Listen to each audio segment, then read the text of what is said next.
ഉടനെ ഇന്ന് നമ്മൾ വന്നിരിക്കുന്നത് ഒരു ഹോണ്ടയുടെ യൂണിക്കോണുമായിട്ടാണ് കേട്ടോ. നല്ലൊരു യൂണിക്കോൺ നോക്കി നടക്കുന്നവർക്ക് ഉറപ്പായിട്ടും നല്ല രീതിയിൽ സ്വന്തമാക്കാൻ പറ്റുന്ന ഒരു വാഹനം, വിശ്വസിച്ച് വാങ്ങാൻ പറ്റുന്ന ഒരു നല്ലൊരു വാഹനം എന്ന നിലയ്ക്കാണ് ഞാനിത് പരിചയപ്പെടുന്നത്. തീർച്ചയായിട്ടും നിങ്ങൾ വന്ന് ഓടിച്ചു നോക്കിയിട്ട് മാത്രം നിങ്ങൾ ഈ കാര്യത്തെ കുറിച്ചിട്ട് തർക്കം ഉന്നയിച്ചാൽ മതി. അത്രയ്ക്ക് പക്കയായിട്ടിരിക്കുന്ന എൻജിനും വണ്ടിയുമാണ്. റീപെയിൻറ്റിങ്ങോ കാര്യങ്ങളോ ഒന്നും ചെയ്യാത്ത ഒരു അടിപൊളി വണ്ടിയാണ്. അപ്പോൾ ഈ യൂണിക്കോണിൻ്റെ വിശേഷങ്ങളെ കൂടുതൽ കിടക്കുന്നതിന് മുന്നേ ലൈക്ക് ബട്ടനും ഷെയർ ബട്ടനും ഒക്കെ ഞെക്കി നമ്മളിന്ന് സപ്പോർട്ട് ചെയ്യുന്നുണ്ടോ. അതുപോലെ തന്നെ നമ്മൾ വാഹനം വിറ്റ് പോയി കഴിഞ്ഞാൽ യൂട്യൂബിൻ്റെ വീഡിയോയുടെ അടിയിലുള്ള ഫസ്റ്റ് കമൻറ്റിൽ പിൻ ചെയ്ത് വെച്ചിട്ടുണ്ടാവും എന്ത് വിറ്റ് പോയി എന്ന് പറഞ്ഞു. അതുപോലെ തന്നെ തമ്പനയിലെ അടിഭാഗത്തും സോൾഡ് ഔട്ട് വിറ്റ് പോയി എന്ന് പറഞ്ഞിട്ട് മെൻഷൻ ചെയ്തിട്ടുണ്ട്. നിങ്ങൾക്ക് എന്തെങ്കിലുമൊക്കെ വിൽക്കാനുണ്ടെങ്കിൽ നമ്മളെ സമീപിക്കാം. നമ്മളെ കോൺടാക്ട് ചെയ്യാനുള്ള നമ്പർ ഡിസ്ക്രിപ്ഷൻ ബോക്സിൽ കിടപ്പുണ്ട് കേട്ടോ. അപ്പോൾ വളച്ചു കിട്ടില്ലാത്ത കാര്യങ്ങളിലേക്ക് കിടക്കാം.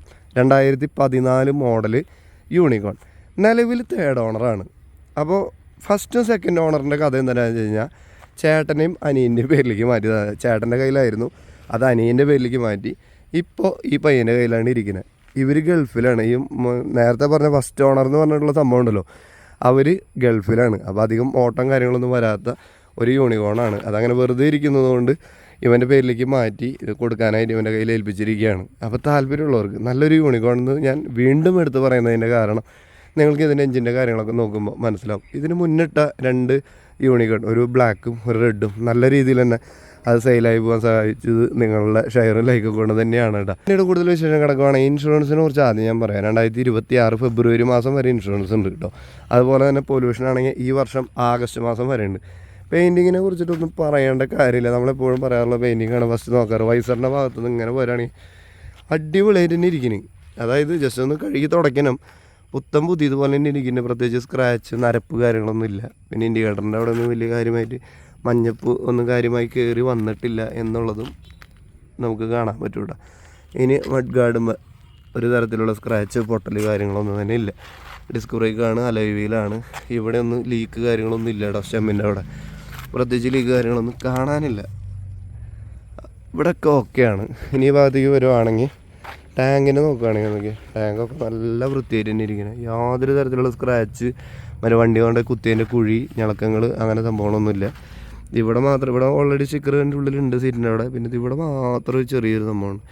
അത് വലിയ സംഭവമൊന്നുമല്ല, വളരെ ചെറിയൊരു സംഭവമാണ് കേട്ടോ. നിങ്ങൾക്ക് കണ്ടാൽ മനസ്സിലാവും. എൻജിൻ്റെ അവിടെയൊക്കെ നല്ല കവറിങ് വൃത്തിയായിട്ടിരിക്കും, കളറൊക്കെ നല്ല പക്കയായിട്ടിരിക്കുന്നത്. ഞാൻ ഇത് വെറുതെ പറഞ്ഞാലേട്ടാ, ഇത് ആൾ ഗൾഫിലായിരുന്നു. അപ്പോൾ അതുകൊണ്ട് തന്നെ ഉപയോഗം കുറവാണ്. അങ്ങനെ ഇരുന്നിട്ട് ഇത് കൊടുക്കാമെന്ന് വെച്ചാൽ ഇവിടെ ഒന്നും കാര്യം വേണ്ട. ലീക്കിൻ്റെതായ യാതൊരു സംഭവങ്ങളും ഇല്ല, ഓയിൽ ലീക്കോ കാര്യങ്ങളൊന്നും ഇല്ല. ഷോക്കപ്പൊക്കെ അടിപൊളിയായിട്ട് തന്നെ ഇരിക്കുന്നത്. ചെയിൻ കവറിൻ്റെ അവിടെ കുറച്ച് മണ്ണുണ്ട് എന്നുള്ളതല്ലാണ്ട് വേറെ തുരുമ്പിച്ച് കാര്യങ്ങളൊന്നും ആയിട്ടില്ല. പുതിയത് വെച്ചൊന്നല്ല കേട്ടോ, ഒക്കെ അങ്ങനെ തന്നെ ഇരിക്കുന്നതാണ്. ഇനി സാരി കാർഡ് കാര്യങ്ങളൊക്കെ തുരുമ്പ് കാര്യങ്ങളൊന്നും തന്നെ ഇല്ല. ഇനി ബാക്കിലേക്ക് വരികയാണെങ്കിൽ സാധാരണ യൂണിക്കോണിൻ്റെ ഇവിടെ ഉണ്ടാവും പൊട്ടല് ചീറ്റിലൊന്നും. ഇവിടെ ഇൻസുലേഷൻ ടൈപ്പൊക്കെ വെച്ച് ഒട്ടിക്കാറൊക്കെ ഉണ്ട്. ഇതൊന്നും ഇവിടെ ഇല്ല. ഗ്രാബ് റെയിലിൻ്റെ അവിടെ മാത്രം അങ്ങനെ കുറച്ച് പെയിൻറ്റ് പോയിട്ടുണ്ട്. ഇത് മാത്രമാണ് ബാക്കിന്. പിന്നെ 2 ഇൻഡിക്കേറ്ററുമ്പോൾ ചെറിയൊരു മഞ്ഞപ്പുണ്ട് ബാക്കിൽ തട. പിന്നെ മഡ് ഗാർഡ് ഇവിടെ ഒന്നും പ്രശ്നമൊന്നുമില്ല. ഇനി ഇങ്ങോട്ട് വരുവാണെങ്കിലും ഇവിടെ ലെറ്ററിൻ്റെ ഭാഗത്തൊന്നും പ്രത്യേകിച്ച് പ്രശ്നമൊന്നുമില്ല. ഇവിടെ എന്തെങ്കിലുമൊക്കെ തൂക്കിയിട്ടതിൻ്റെ ഭാഗമായിട്ട് ഇവിടെ ചെറിയൊരു ഗിരിഗിരിപ്പ് കാണുന്നുണ്ടെന്നുള്ളൂ. പിന്നെ സൈലൻസറിൻ്റെ അവിടെയൊക്കെ വൃത്തിയായിട്ട് ഇരിക്കുന്നുണ്ട്. ഇത് ടച്ചപ്പ് പെയിൻറ്റ് പോലും ചെയ്തിട്ടില്ല, അടുത്ത വണ്ടിയാണ് കേട്ടോ. അപ്പോൾ നിങ്ങൾക്കത് വരുമ്പോൾ മനസ്സിലാവും. ഇതൊക്കെ കഴുകി ക്ലീനാക്കി ഉപയോഗിക്കാവുന്നുള്ളൂ. ഈ സൈഡിലെ ടാങ്കിൻ്റെ ഭാഗമായ പോലെ നല്ല വൃത്തിയായിട്ട് തന്നെ ഇരിക്കുന്നുണ്ട്. എൻജിൻ്റെ ഭാഗങ്ങളൊക്കെ അടിപൊളിയായിട്ട് തന്നെ ഇരിക്കുന്നുണ്ട്.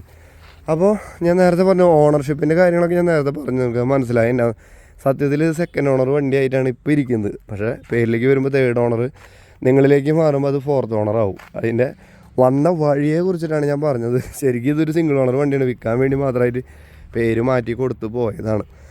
ടയറിൻ്റെ കണ്ടീഷനെ കുറിച്ച് പറയുകയാണെങ്കിൽ 50% അടുത്ത് ടയർ കണ്ടീഷൻ ഫ്രണ്ടിലുണ്ട്. ഇനി ബാക്കിൽ ഒരു 40% പറയാം.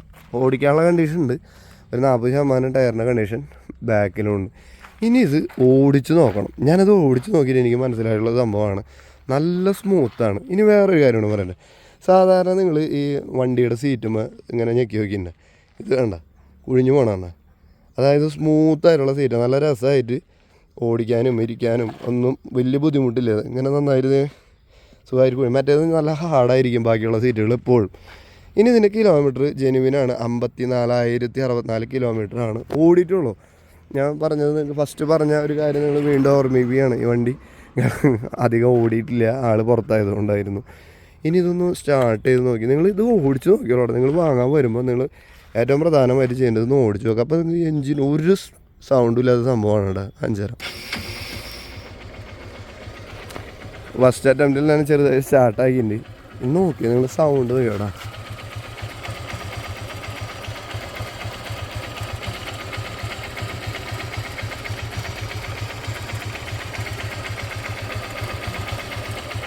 ഏതെങ്കിലും തരത്തിലുള്ള ടാപ്പിറ്റടി എന്തെങ്കിലും സൗണ്ട് ഞാൻ റേസ് ചെയ്യാൻ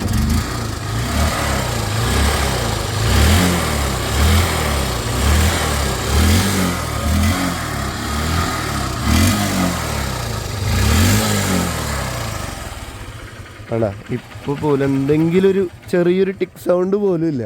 അത്ര സ്മൂത്ത് എൻജിൻ. നിങ്ങളുടെ കൂട്ടുകാർ ആരെങ്കിലും ഒരു നല്ലൊരു യൂണിക്കോൺ നോക്കുന്നുണ്ടെങ്കിൽ ധൈര്യമായിട്ട് നിങ്ങൾ ഈ വീഡിയോ ഷെയർ ചെയ്ത് കൊടുത്തോ. ഉറപ്പായിട്ടും നിങ്ങൾക്കത് ഉപകാരത്തിൽ പെടും എന്ന് തന്നെയാണ് എനിക്ക് പറയാനുള്ളത്. തൃശ്ശൂർ ജില്ലയിൽ ഇരിങ്ങാലക്കുടയ്ക്ക് തന്നെ വണ്ടി ഇരിക്കുന്നത്. വില പറയുന്നത് വെറും 42,000 രൂപയാണ്. ചെറിയ രീതിയിലൊക്കെ വില പേശലിന് വിധേയമാണ്. വില പേശുക എന്നുള്ളത് നമ്മുടെ റൈറ്റ്സാണ്. അതിന് കൊടുക്കണോ വേണ്ടതെന്ന് തീരുമാനിക്കേണ്ടത് ഇതിൻ്റെ ഓണറി റൈറ്റ്സാണ്. നമ്മൾ ചോദിച്ചു നോക്കുക. എന്തായാലും വില പേശലിന് വിധേയമാണ്. പിന്നെ അത്യാവശ്യം മാന്യമായൊരു പ്രൈസിന് കിട്ടും. ഇത് അത്ര വലിയ വിലയായിട്ടൊന്നും എനിക്ക് തോന്നുന്നില്ല. വില പേശലിന് ശേഷം എന്തായാലും ഒരു നല്ലൊരു വിലയ്ക്ക് നിങ്ങൾ എത്തുമല്ലോ. 2014 മോഡൽ, നിലവിൽ തേർഡ് ഓണറായിട്ട് കിടക്കണം. ഓണർഷിപ്പിൻ്റെ കഥകളൊക്കെ ഞാൻ മുന്നേ പറഞ്ഞു. ബാറ്ററിയൊക്കെ സെറ്റാണ്, എൻജിൻ അടിപൊളിയാണ്. നിങ്ങളൊന്ന് ഓടിച്ച് നോക്കിയോ. ഉപയോഗിക്കാൻ നല്ല സുഖപ്രദമായ സീറ്റുമാണ്. അപ്പോൾ യൂണിക്കോൺ താല്പര്യമുള്ളവർക്ക് വെറും 42,000 രൂപയാണ് ആസ്കിങ് പ്രൈസ്. തൃശ്ശൂർ ജില്ലയിൽ ഇരിങ്ങാലക്കുടയിലാണ് വണ്ടി ഇരിക്കുന്നത്. താല്പര്യമുള്ളവർ വേഗം വന്ന് വില പേശലൊക്കെ കഴിച്ച് വണ്ടി സ്വന്തമാക്കിയോ കേട്ടോ. മറ്റൊരു നല്ല വാഹനത്തിൻ്റെ വിശേഷങ്ങളുമായിരുന്നവരെ എല്ലാ കൂട്ടുകാരോടും ബൈ ബൈ.